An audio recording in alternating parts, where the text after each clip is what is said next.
Ban roda pendaratan nggak pecah karena dirancang untuk beban yang 4-5 kali lebih besar daripada saat mendarat.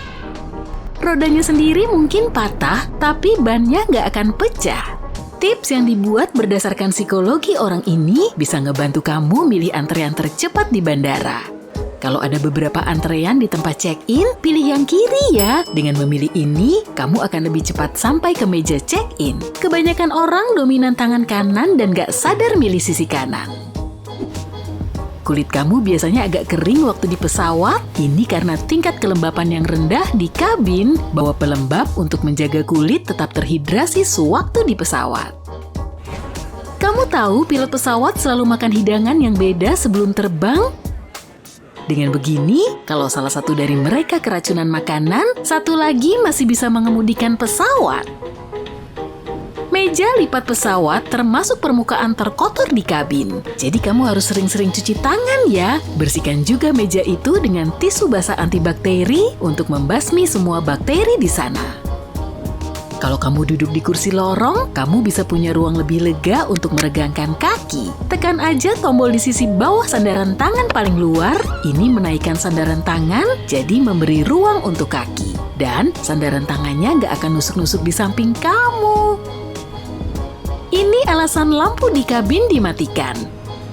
Penumpang harus terbiasa dengan keadaan gelap kalau pendaratan darurat terjadi malam-malam. Kalau begini, mata jadi udah terbiasa sama gelap kan? Nah, hal itu bikin evakuasi lebih gampang.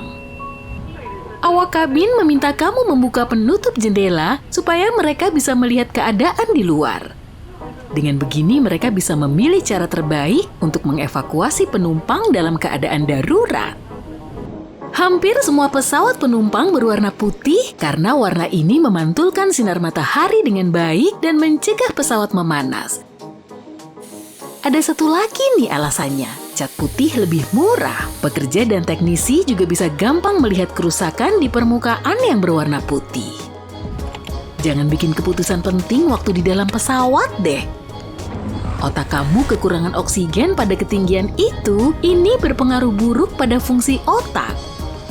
Permen karet, permen keras, dan mint bisa membantu mengatasi telinga yang berdengung waktu pesawat lagi lepas landas dan mendarat. Bukan karena permennya sih, sebenarnya itu berkat proses menelan. Menguap juga bisa ngebantu loh. Nah, permen karet bisa ngebantu menghilangkan napas nggak sedap akibat udara tipis di ketinggian yang menguras kelembapan dari tubuh. Udara kering bisa bikin badan kamu kayak mau pilek. Udara di kabin bikin hidung dan tenggorokan kamu kering, mirip-mirip gejala pilek. Gejala ini biasanya hilang begitu kamu mendarat. Air yang mereka pakai untuk bikin kopi dan teh di pesawat nggak selalu bersih. Iya sih, banyak perusahaan pakai filter air yang sangat bagus sekarang, tapi tetap aja, mending minta air botolan aja deh kalau haus. Segitiga kecil di dinding pesawat di atas kursi sangat penting untuk awak kabin.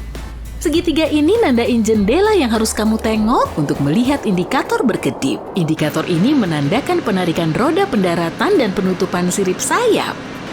Kalau pilot nemu masalah, awak kabin bakal lari ke jendela itu untuk memeriksa apa yang terjadi.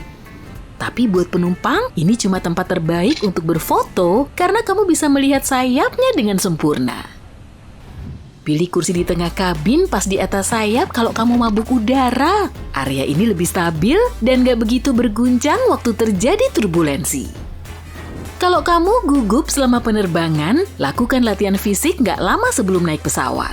Sedikit olahraga bisa ngebantu menurunkan stres dan membuat tubuh melepaskan endorfin yang merupakan hormon bahagia. Aktivitas fisik ini menebus berjam-jam yang kamu habiskan saat duduk di pesawat.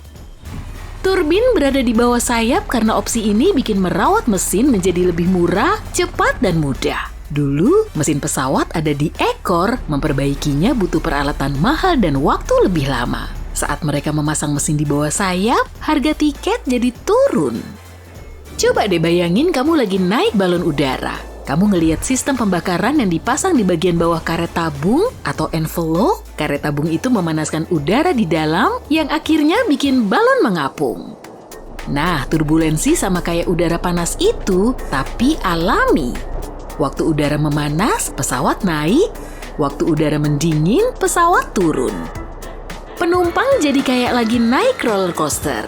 Arus udara panas yang ditinggalkan pesawat lain juga bisa menjadi penyebab turbulensi. Itu wajar di kebanyakan penerbangan, tapi biasanya turbulensinya kecil dan gak dirasakan penumpang. Kamu tahu pesawat bisa terbang bahkan setelah satu mesinnya mati? Pilot bisa mengatasi situasi darurat itu dan mendaratkan pesawat dengan aman. Penumpang mungkin bakal merasa agak miring selama penerbangan, tapi seringnya mereka bahkan nggak tahu pesawat itu terbang cuma dengan satu mesin. Mata mendapat oksigen langsung dari udara, bukan dari darah, jadi mata bisa terasa kering selama penerbangan. Masukkan obat tetes mata ke tas kamu, obat mata bisa bermanfaat kalau mata kamu kering. Membawa banyak cairan ke pesawat jelas dilarang karena beberapa zat berbahaya bisa dengan mudah larut dalam air.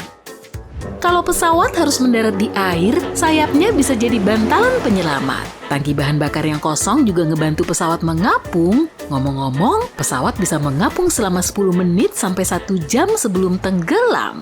Hal ini bergantung pada model, kondisi cuaca, dan kemampuan pilot. Awak kabin yang menyambut kamu dengan senyuman di pintu masuk pesawat biasanya naruh tangan mereka di belakang. Mereka lagi menghitung orang yang masuk ke pesawat untuk mastiin semua penumpang udah naik. Terlepas dari kata orang tentang makanan di pesawat, sebenarnya rasanya lumayan kok. Masalahnya terletak di indera pengecap kamu. Lidah kamu jadi lemah karena udara di kabin memang bikin mulut kering, indera penciuman juga jadi tumpul, makanya maskapai ngasih banyak bumbu dan garam pada makanan mereka. Emang bener rambut tumbuh lebih cepat waktu kita naik pesawat? Nggak juga Ilmuwan belum bisa ngebuktiin ini. Mitos ini muncul di awal abad ke-20 waktu beberapa penumpang menyadari pangkal janggut mereka memanjang selama penerbangan. Wajar kok kalau kepala kita sakit saat terbang, terutama setelah lepas landas. Kamu mencapai ketinggian yang melebihi gunung Everest kira-kira dalam 10 menit. Perubahan ini terjadi terlalu cepat sampai badan nggak bisa menyesuaikan.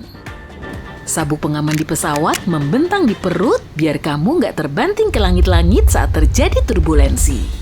Saat turbulensi, pesawat mulai naik dan turun, sabuk pengaman pinggang menahan kamu di kursi dengan aman. Sementara itu, sabuk pengaman di mobil melindungi orang dari benturan horizontal.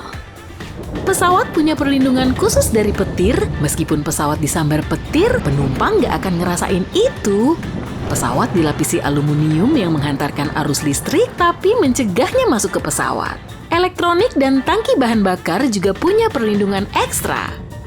Kursi pesawat sangat nggak nyaman karena maskapai nyoba masukin jumlah maksimum penumpang ke pesawat, makanya kursinya jadi berdesakan.